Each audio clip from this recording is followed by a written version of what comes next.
Welcome back village fry. Hello friends, मैं मोहम्मद कुर्बान और आप सभी का फिर से स्वागत है। आज मेरा न्यू किचन का उद्घाटन है। जो उद्घाटन के लिए जो खास मेहमान आने वाले हैं वो है हमारे दादाजी। और आप सब सुन के तंग रह जाएंगे। माशाअल्लाह, हमारे दादाजी की उम्र 105 साल हो चुका है। ये हाथों से फिदा कटाएंगे।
विलेज पर आए।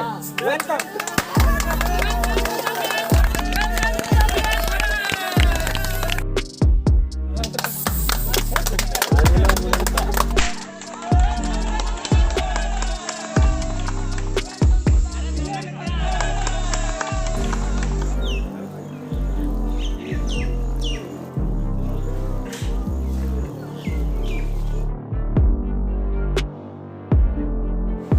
हाँ, राशि जो है वो कुर्बान से बहुत मेहनती लड़का है। जो करना खोजता है उसको से हासिल हो जाए तो फिर चैनल चमक जाए।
आप मेरे मामा जी का चैनल को सपोर्ट करें। चलिए बाय बाय।